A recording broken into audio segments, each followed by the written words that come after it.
Ah, ewe nkiri umwana nari ntekereza cane sinavuga gose akundana yiga yego nayo majambo atatu nokwisigura atekanye atavuga gose akundana akunda kwiga akunda bavuze ati nkiri umwana nari umwana mwiza naratekereza ubu ntukiri umwana mwiza oya n'ubu byarabajanyije ibyo musi wa casting turi abakobwa benshi nto umwanya wo kubabona bose ariko tumaze kuja muri demi finale ama repetition en tout cas n'abakobwa bafise imitima myiza cane biroshe kubana nabo gose byari byoroshe byari biryoshe kubona kugiye kuronka abandi bagenzi bagufasha baguha ama conseil mu mugambi wawe en tout cas Miss Burundi ni ya mbere ukungere je nawe wiyumvira nivyo akora umunsi wo guteye ubwoba ariko nasanze utaruteye ubwoba wari umunsi uryoshe cane ntitwari stressé twaravyutse turaja mu masalon turaca turaza muri aho tugirira finale byari biryoshe cane ko urabona abakobwa ingene bafashanya bivyerekeye kwambara impuzu ukabona bamwe bariko basubiramwo ama projet batekanye nyene nta stress yari ihari nta kintu kinini cahindutse atari uko abandi bantu baba bakubona peut-être ukundi kuntu baguha respect irenze iyo bahora baguha muga sino nk'ababanyi abo twigana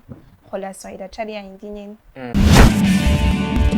Siren Vibes TV. Welcome ladies and gentlemen, muraho murakomeye nizera ko meze neza muri hose ni Frank anso kuri kamera za Siren Vibes TV so no mustafite umutima dasanzwe. Bon ni jambere mumonye kuri kamera zacu. Jambere si jambere. No si jambere.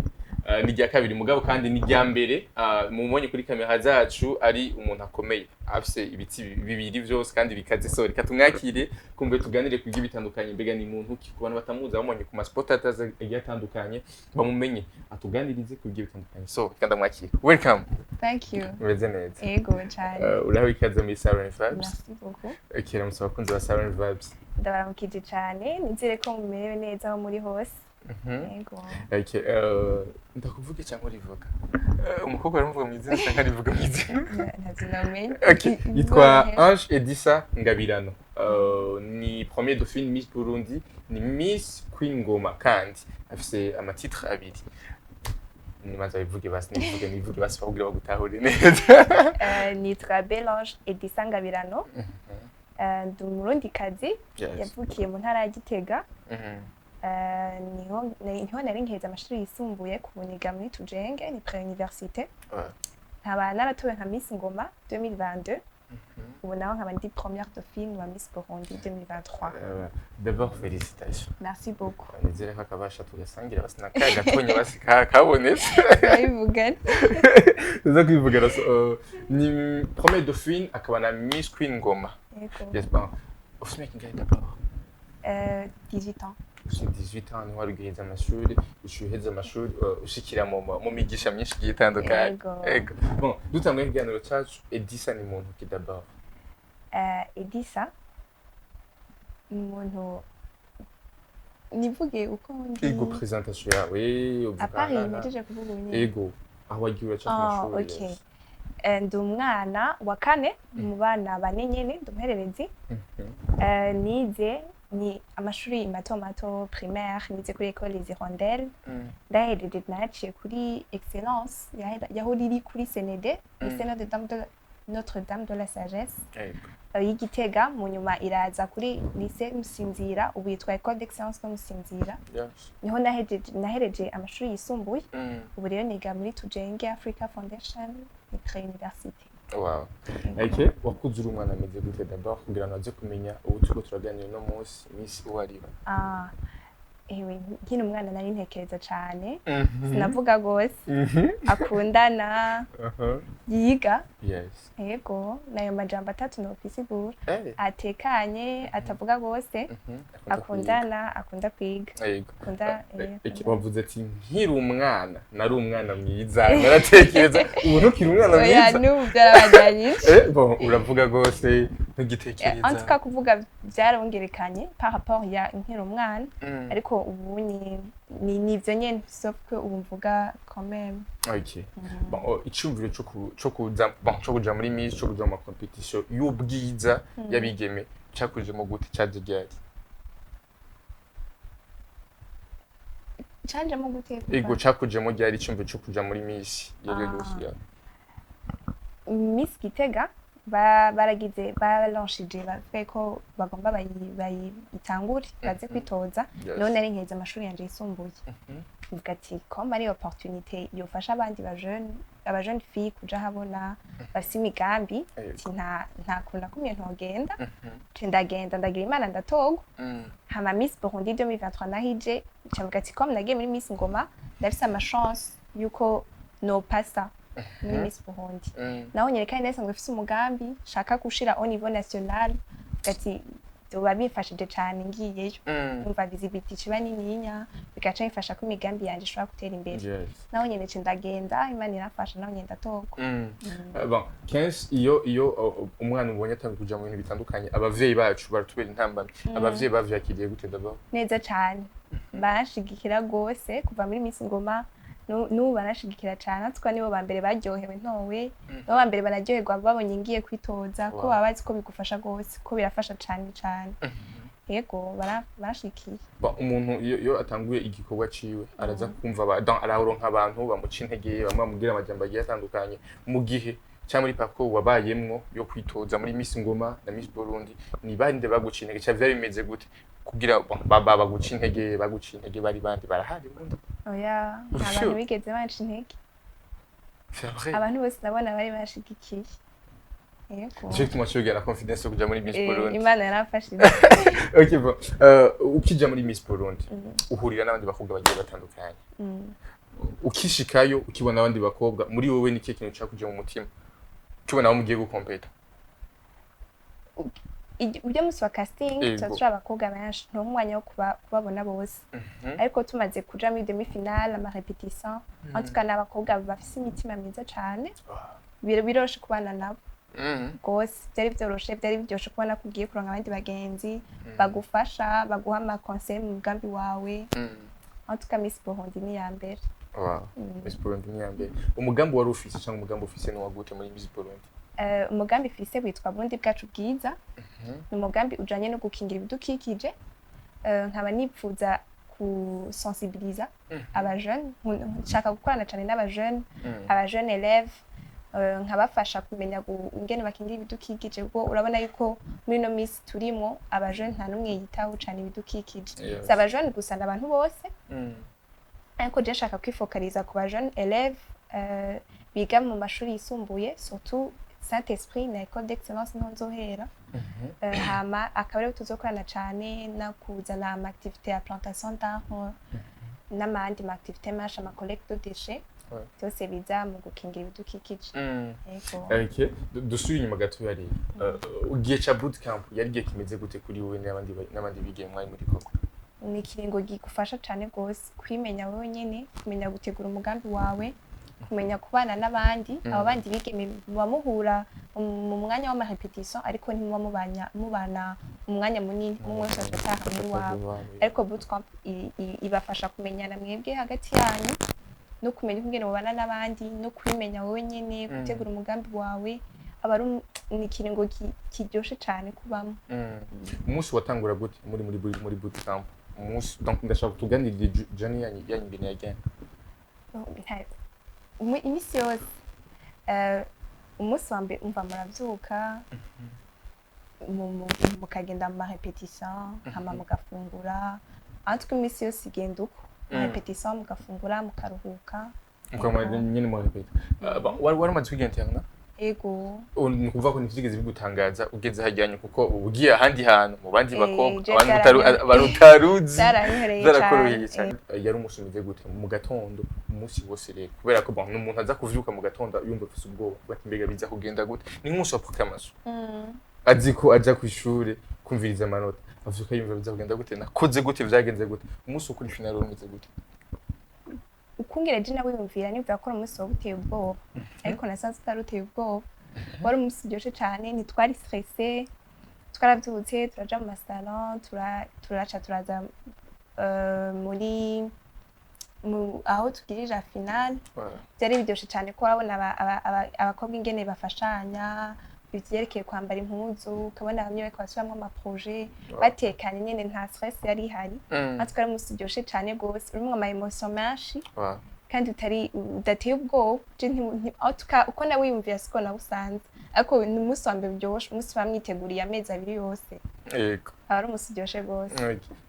haragira umwanya mwamaze kwitegura vyose muri ndetse ati harageze rero tuza gupresenter iby'iwacu mu mutima ucurira kuri stage bwa mbere wiyumvira iki ukibona abantu baje kumbure ufise ubwo uvuga ati abantu baje kuturaba ahantu mbega biza guherera he kuri stage rero ko haba hari abantu benshi babakomeye induru amasourire hewe urumva umuntu atovye ashuje mukuri biraryoshe cyane en tout ni experience ya mbere nakunze ntabwo abantu kuri babuhari ntabwo baba buhari ubu ama projecteur abantu amasourire induru abari biba biryoshe gose uronka umwanya kugira ubwoba murahejeje byose bagenza guprograma bagitangura guprograma wewe wari ufite icyizere kingana gute mu mutima wawe nari nije en tout navuga ati ibyo narifise byo kuvuga nabivuze kandi nabivuze neza donc ivy'Imana yanteguriye nivyo nari ndindiye kubona Imana itegura ivyayo gusa dutegura ivy'iwacu wewe ubwawe rero oya nta place nari nihaye ndafite place Imana impani iyo ndayakira c'est vrai umutima ntiyumvira ati ndaba miss après dauphine ndaba déjà depuis cyangwa ndaba miss popularity Imana nene yabwiye ati place impani iyo mpa yose ndayakira bagitangura gupfukama rero quand même nubwo avuga ati ivyo mpa vyose ndaza kuvyakira muri wewe wiyumvira ati beske baza kuhamagara ryari ubwo murindiriye antuka ubwo mufise icizere muri ati barampamagara donc baguhamagaye bari umunezero wa mbere ubaho ku isi naguma ndindiye ati Imana bampamagare mugabo batampamagaye nta kundi antuka ivyo nayifise byo gukora nabikoze vyose sinidoga ariko noba hari aho noba ntashizemo inguvu ivyo nayifise byo kuvuga nabivuze wafashije hasigaye ko mbona icavuye mugabo baguhamagaye babiryoshe gose bakiguhamagara rero ati premier dauphine ni Ange Edisa muri wewe rero ndakeneye kumva muravuze ngo numunezero w'isi yose yabiryoshe hewe byari biryoshe gose cyane kumva yuko watowe muri bane ba mbere au niveau national abari umunezero udasanzwe antuka uburyo nari ndyohewe gose antuka gose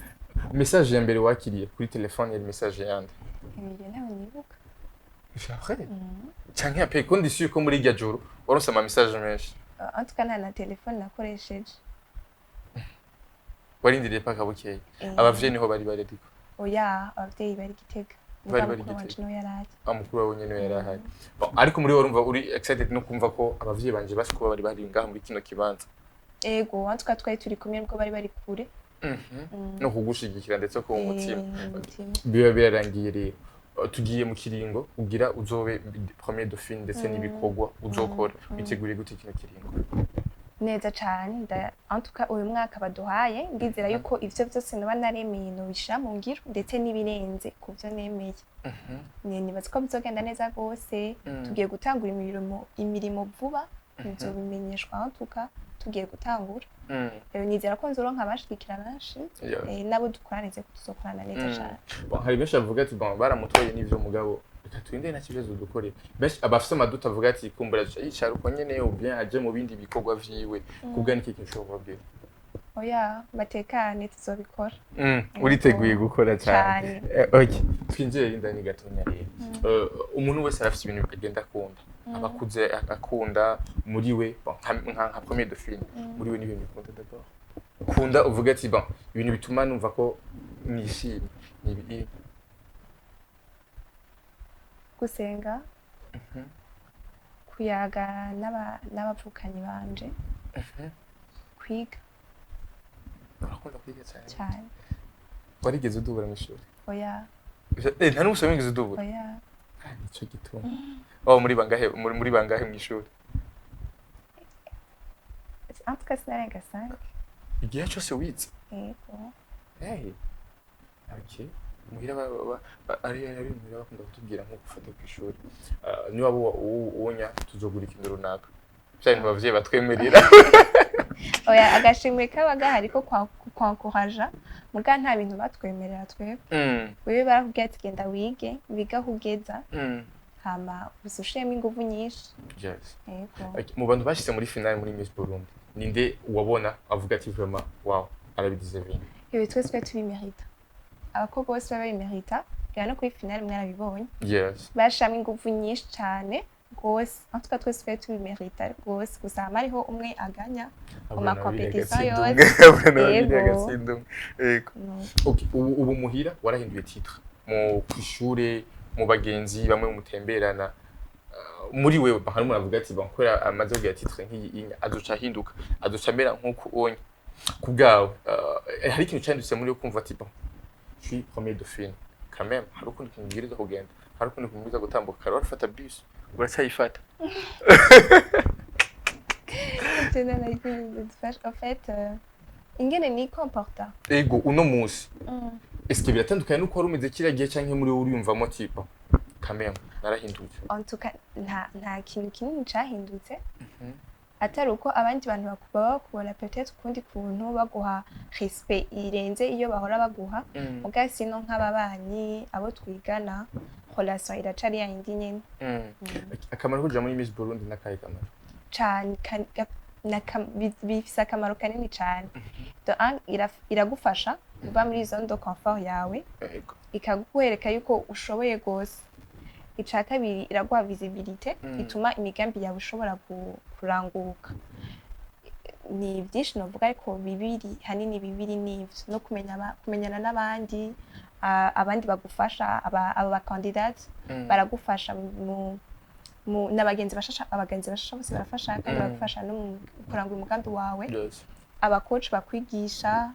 baragugirira développement moral, en tout cas ni experience cyane igukuza kandi igufasha kugira visibility ituma imigambi yawe iranguka ni platform bisanzwe. Platform nziza y'umwigemo wese ashobora kujamo kugira ngo ashobore gushitsa ibyumviro vyiwe. Okay, ku muntu wese aradukurikira ashobora kwiyumvira ati mbega uwo mugambi wiwe naje uzonshikira ni bande uzoshikira cyane umugambi wawe? Bose uzobashikira. Hari abantu bakuze, hari abajene, hari abana bakiri bato, ni bande exactement? Umugambi wanje uje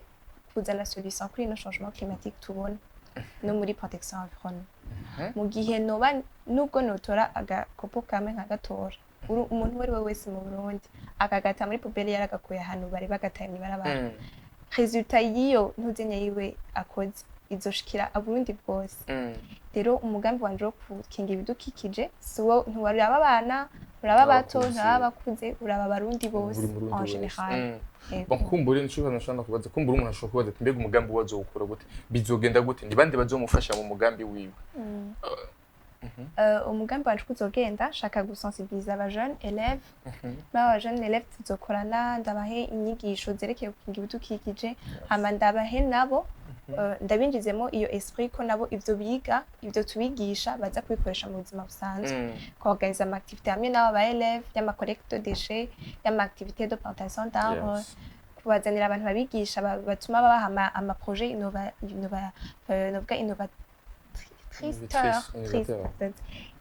innovatrice aza kuba babwa un projet. Ni un projet. Ni innovateur. Un projet innovateur aza kuba yerekanye protection environnement bokoramo ibintu nyene ibintu nyene comme activité de plantation d'arbres. Nigi cyatumye ubwi mugambi nk'uwo wanye ko papa wanje akora muri protection environnement ariko je sinavyenteresa ko cane. Ngiye muri Miss Ngoma je présenta iyo projet ya protection environnement. Je ndabona ukungene ikenewe cyane mu Burundi ariko tutavyitaho. Je ndabona ukungene je nari meze ariko benshi bameze gati ko Imana reje impaye iyo bakwe byo kubona yuko bino bintu dukora byo guta imicafu ni barabara umengo biri normal byo kuza turaca ibiti nta numwe yitaho kuswa kuza kubitera alors que yategezwa kuba nécessité twese tubona ikindi. Yego cyangwa ati ko Imana impaye iyo bakwereje yo kubibona nkabona nécessité yavyo ko nanje novyigisha abandi ba jeune nka jewe niho hacazamo rero ino projet muri Miss Burundi iza gufasha aba jeune élèves nabo kugira iyo gutangurana kuva bakiri bato uwo mwete wo gukingira ibidukikije. Yego. ivyo ni henshi mu gisagara twamaduca dusanga hari hano kumbure mu bavuga ati hagenewe guta imicafu mugabo ugasanga ivyo bintu vyuzuye donc vyarananiye abantu benshi bavuga tubikore uno munsi tubikore ejo tubikore donc vyavuzwe kenshi ariko ntibishigwe mu ngiro ufite icyizere ngana gute ko bizova bihinduka kuko basi kubw'umugambi wa kubw'abajene uje kurigisha Jenny ifise icizere kinini cyane yuko ubu bigiye guhinduka yuko ino solution nzanye yo kuvugana nabo bajene comme ndi umujene na jewe nyene ko bizokoroha kunyumva jewe sanzwe ndi umujene nabo ari jaba nkundi ivuga ati impacter à votre niveau comme jenze bandi nk'umujene aje kubabwira abajene nyene bizokoroha ko bantahura kandi tuzoba tugiye kubikorana na jewe ndimwo nibatse ko bizogenda cyane aho twino solution ntonya nzanye izozana changement nini cyane ego bon surtout muri ville ushobora kubona imicafu nari imicafu ati bon kubera iki bino bintu nibandere muzokorana kumbure muri uno mugambi kuko ari wowe gusa nshobora kuvyishoborana kumbura bazogushigikira nimba ari intwaro ntikiko nshobora gusaba